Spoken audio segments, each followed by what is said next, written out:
नमस्कार दोस्तों, आज के वीडियो में हम नोबेल पुरस्कार को पढ़ेंगे। तो चलिए शुरू करते हैं वीडियो को।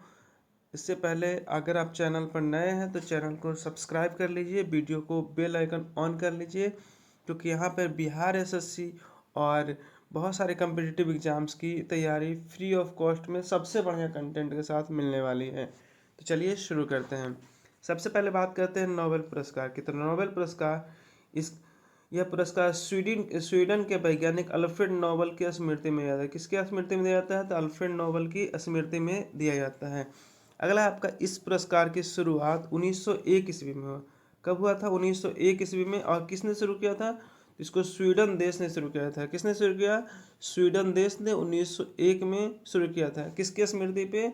तो अल्फ्रेड नोबेल की स्मृति पे। अगला है कि यह प्रत्येक वर्ष 10 दिसंबर को दिया जाता है। कब दिया जाता है? तो ये हर साल 10 दिसंबर को दिया जाता है। नोबेल पुरस्कार कब दिया जाता है? तो 10 दिसंबर को दिया जाता है। कब शुरू हुआ? 1901 ईस्वी में। किसने शुरू किया? स्वीडन देश ने शुरू किया। और किसकी याद में शुरू किया गया? तो अल्फ्रेड नोबेल की याद में शुरू किया गया। कहा जाता है कि इसमें पुरस्कार राशि में एक स्वर्ण पदक मिलता है, एक सर्टिफिकेट मिलता है और 10 मिलियन स्वीडिश क्रोना मिलता है। क्या मिलता है? 10 मिलियन स्वीडिश क्रोना। इसमें क्या क्या मिलता है? एक स्वर्ण पदक मिलेगा, एक सर्टिफिकेट मिलेगा और 10 मिलियन स्वीडिश क्रोना मिलता है। पहले यह 5 श्रेणी में दिया था। पहले जो पुरस्कार दिया जाता था 5 अलग अलग श्रेणी में दिया जाता था, लेकिन 1969 से इसे अर्थशास्त्र में भी दिया जाना शुरू हुआ। तो पूछेगा अर्थशास्त्र का नोबेल पुरस्कार कब से शुरू हुआ? तो आपको बताना है 1969। कब से शुरू हुआ? 1969 को। ठीक है। और ये जो अर्थशास्त्र का जो नोबेल पुरस्कार होता है, इसको स्वेरिजियस रिम्स बैंक देता है। इसका अर्थशास्त्र का जो नोबेल पुरस्कार होता है उसको आपका स्वेरिजियस रिम्स बैंक देता है। कौन सा देता है? स्वेरिजियस रिम्स बैंक देता है। अभी तक कुल मिलाकर के 35 महिलाओं को नोबेल पुरस्कार मिल चुका है। कितनी महिलाओं को? टोटल मिलाकर के 35 महिलाओं को। क्वेश्चन पूछ सकता है कि अभी तक नोबेल पुरस्कार कितनी महिलाओं को दिया गया है? तो आपको बताना है 35 महिलाओं को दिया गया है। और अधिकतम 3 व्यक्ति को किसी श्रेणी में इस पुरस्कार से सम्मानित किया जाता है। मतलब एक श्रेणी में मैक्सिमम 3 व्यक्ति को दिया जा सकता है, उससे ज़्यादा व्यक्ति को नहीं दिया जा सकता है। इसके बाद है अगला कि शांति का पुरस्कार। शांति का जो नोबेल पुरस्कार होता है ये नॉर्वे की राजधानी ओस्लो में दिया जाता है। शांति का नोबेल पुरस्कार कहाँ दिया जाता है? तो ये नॉर्वे की राजधानी ओस्लो में दिया जाता है। और अभी मैंने बताया कि अर्थशास्त्र का नोबेल पुरस्कार कौन देता है? तो स्वेरिजियस रिम्स बैंक देता है। कौन सा देता है? स्वेरिजियस रिम्स बैंक। जबकि शांति का नोबेल पुरस्कार नॉर्वे की राजधानी ओस्लो में दिया जाता है। उसका आगे बात करते हैं। आगे लिखा हुआ है आपका कि अब तक दो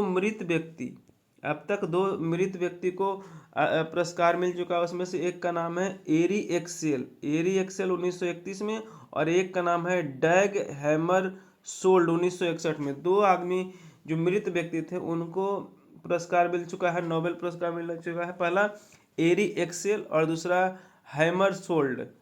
एक एरी एक्सेल, दूसरा हैमर सोल्ड को नोबेल पुरस्कार मिल चुका है। और 1974 के बाद जो मृत व्यक्ति है उनको नोबेल पुरस्कार से सम्मानित नहीं किया जाता। मतलब 1974 में जो मृत व्यक्ति है उनको नोबेल पुरस्कार देना बंद कर दिया गया है। 1974 से नोबेल पुरस्कार देना बंद कर दिया गया है मृत व्यक्ति को। और सबसे कम उम्र में मलाला यूसुफजई, और सबसे अधिक उम्र में जॉन बी गुइनफ को। सबसे कम उम्र की नोबेल पुरस्कार विजेता कौन थी? तो मलाला यूसुफजई। और सबसे अधिक उम्र की जॉन बी गुइनफ को दिया गया है। सबसे कम उम्र की मलाला यूसुफजई। ठीक है। और 2 मृत व्यक्ति को नोबेल पुरस्कार मिला हुआ है। पहला एरी एक्सेल, दूसरा है का डैग हैमर सोल्ड। कौन कौन? एक एरी एक्सेल, दूसरा डैग हैमर सोल्ड को नोबेल पुरस्कार मिल चुका है मरणोपरांत। अगला है आपका कि सबसे अधिक रेड क्रॉस को 3 बार नोबेल पुरस्कार मिल चुका है। एक बार 1917 में, एक बार 1944 में और एक बार 1963 में। 3 बार रेड क्रॉस को नोबेल पुरस्कार मिल चुका है। अब बात करते हैं नोबेल पुरस्कार विजेता भारतीय कौन कौन है, उसके बारे में हम थोड़ी सी चर्चा करेंगे। तो सबसे पहला पुरस्कार है रविंद्रनाथ टैगोर को मिला है साहित्य के क्षेत्र में। एक पुस्तक थी जिनका नाम था गीतांजलि, जो कि 1913 में उनको नोबेल पुरस्कार दिया गया साहित्य के क्षेत्र में, रविंद्रनाथ टैगोर को गीतांजलि उपन्यास के लिए। ठीक है, अगला आपका सीवी रमन। सीवी रमन को भौतिकी में मिला है, वो भी प्रकाश के प्रकीर्णन के लिए। प्रकाश के प्रकीर्णन के लिए 1930 में मिला है। सीवी रमन को कब मिला है? 1930 में। रविंद्रनाथ टैगोर को 1913 में गीतांजलि के लिए। और सीवी रमन को किस क्षेत्र में मिला है? तो प्रकाश के प्रकीर्णन के क्षेत्र में। प्रकाश के प्रकीर्णन के क्षेत्र में। उसका तीसरा है जो नोबेल पुरस्कार मिला, उनको मिला हरगोविंद खुराना को। किनको मिला है? हरगोविंद खुराना को मिला है। ये भी चिकित्सा मिला है। ये किसमें मिला है? चिकित्सा मिला है। और ये किसके लिए मिला है? तो ये मिला है प्रोटीन संश्लेषण और अनुवांशिक कोड, उसके कार्य की व्याख्या करने के लिए 1968 में। कब मिला है? हरगोविंद खुराना को 1968 में मिला है। चिकित्सा के क्षेत्र में मिला है प्रोटीन संश्लेषण के लिए। सीवी रमन को भौतिकी में मिला है प्रकाश के प्रकीर्णन के लिए। रविंद्रनाथ को साहित्य में मिला है, साहित्य में मिला है गीतांजलि के लिए 1913 में। अगला है आपका मदर टेरेसा। मदर टेरेसा को मिला है शांति का 1979 में। ठीक है, मदर टेरेसा को शांति का नोबेल पुरस्कार मिला 1979 में, जबकि ये भारत की नागरिकता 1948 ईस्वी में लिए थे। मदर टेरेसा भारत की नागरिकता कब लिए? जब भारत हुआ आज़ाद हुआ तो उसके अगले साल 1948 में मदर टेरेसा भारत की नागरिकता लेकर के भारतीय बन चुकी थी। उसके बाद अगला आपका यश चंद्रशेखर। यश चंद्रशेखर को भी मिला है भौतिकी में 1983 में। कैसे याद करेंगे यश चंद्रशेखर को? कैसे याद करेंगे? तो यश चंद्रशेखर थे 1983 में हमारे इंडिया ने पहली बार विश्व कप जीता है। तब हम लोग का जो सर था वो चांद के शिखर पर पहुंच चुका था, मतलब इतना ऊपर हमारा सर गर्व से चौड़ा हो गया था। तो ऐसे याद रखेंगे यश चंद्रशेखर 1983। उसके बाद है अगला अमर्त्य सेन। अमर्त्य सेन को अर्थशास्त्र के क्षेत्र में मिला था और कल्याणकारी अर्थशास्त्र में उनके कार्य के लिए 1998 में मिला था। अमर्त्य सेन को 1998 में मिला। उसके बाद अगला है B S Naipaul. B S Naipaul को किस में मिला है? साहित्य के क्षेत्र में मिला है। कब मिला? 2001 में। बी एस नायपॉल को साहित्य के क्षेत्र में मिला है 2001 में। तो अगर आप इस चैनल पर नए हैं और अभी तक अगर आप वीडियो को स्किप नहीं किए तो मुझे इतना विश्वास है कि आपको ये वीडियो अच्छा लग रहा है, तो ज़रूर लाइक करें और कमेंट में एक कमेंट करके चैनल को सब्सक्राइब कर लें। अगला है आपका बी रामाकृष्णन। बी रामाकृष्णन ये थे रसायन के क्षेत्र में मिला है। इनको राइबोसोम की संरचना बताने के लिए 2009 में मिला है। बी रामाकृष्णन को नोबेल पुरस्कार रसायन के क्षेत्र में मिला है। उसके बाद 2014 में कैलाश सत्यार्थी को मिला है शांति के लिए। 2014 में किसको मिला है? कैलाश सत्यार्थी को मिला है। किसके लिए? शांति के लिए। अगला है आपका अभिजीत बनर्जी।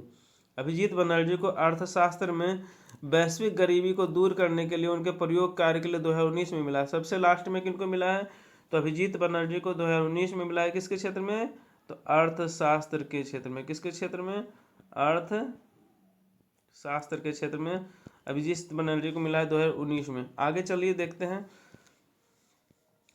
उसका कार्य कि महात्मा गांधी को 5 बार इस पुरस्कार के लिए नामित किया गया था। कब कब? 1937 में, 1938 में, 1939 में, 1947 में, 1948 में। लेकिन महात्मा गांधी को नोबेल पुरस्कार नहीं मिला है। तो महात्मा गांधी को कितने बार नामित किया गया? तो 5 बार। कितने बार? 5 बार। पूछेगा कि महात्मा गांधी को नोबेल पुरस्कार के लिए कितनी बार नामित किया गया? तो 5 बार। अब इस साल का नोबेल पुरस्कार मिल चुका है 2025 का। तो चलिए देख लेते हैं किनको किनको 2025 का नोबेल पुरस्कार मिल चुका है। तो सबसे पहले हम बात करते हैं साहित्य के क्षेत्र में। तो साहित्य के क्षेत्र में जो मिला है उसका नाम है लास जलो क्रास जनो हर कोई। ठीक है, एक नाम है जिनका नाम है लास जनो क्रास जनो हर कोई। ये हंगरी के हैं, इनको मिला है साहित्य के क्षेत्र में। साहित्य के क्षेत्र में किसको मिला है 2025 का नोबेल पुरस्कार? लास जलो क्रास जनो हर कोई। उसका अगला है आपका अर्थशास्त्र के क्षेत्र में किसको किसको मिला है? अर्थशास्त्र को मिला है आपका जोएल मोकिर, फिलिप अगियन और पीटर हॉबिट। 3 लोगों को मिला है अर्थशास्त्र के क्षेत्र में, जोएल मोकिर, फिलिप अगियन और पीटर हॉबिट। फिर बात करते हैं भौतिकी के क्षेत्र में किसको मिला था? जॉन क्लार्क, ये ब्रिटेन के हैं। मिशेल एच देब्रो, वो फ्रांस के हैं। और जॉन मार्टिनिस, ये अमेरिका के हैं। 3 लोगों को भौतिकी के क्षेत्र में मिला है।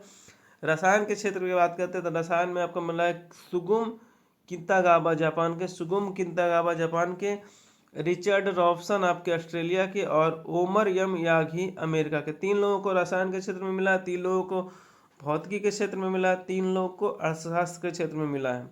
अगला आपका शांति के क्षेत्र में किसको मिला है? तो मारिया कोरिना मचाडो। शांति के क्षेत्र में किसको मिला है? तो मारिया कोरिना मचाडो को। ये वेनेजुएला के विपक्षी पार्टी की नेता है। आगे बात करते हैं चिकित्सा के क्षेत्र में किसको किसको मिला है। चिकित्सा के क्षेत्र में मिला है ये मैरी ई ब्रन को, ये अमेरिका की हैं। फ्रेडरिक रे जेम्स रैम्सडेल, ये भी अमेरिका के। और सिमोन साकागुची, ये जापान की हैं। इन लोगों को मिला है चिकित्सा के क्षेत्र में।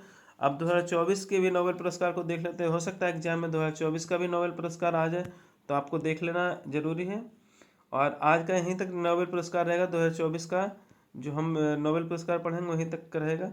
तो चलिए शुरू करते हैं। 2024 में जो साहित्य का नोबेल पुरस्कार मिला है, इसको मिला हांगकांग को मिला है। ये दक्षिण कोरिया के हैं। इनको मिला था 2024 का साहित्य का नोबेल पुरस्कार। अगला है आपका अर्थशास्त्र का डोरेन एस मोगलू, साइमन जॉनसन और जेम्स रॉबिन्सन। 3 लोगों को अर्थशास्त्र का नोबेल पुरस्कार मिला 2024 का।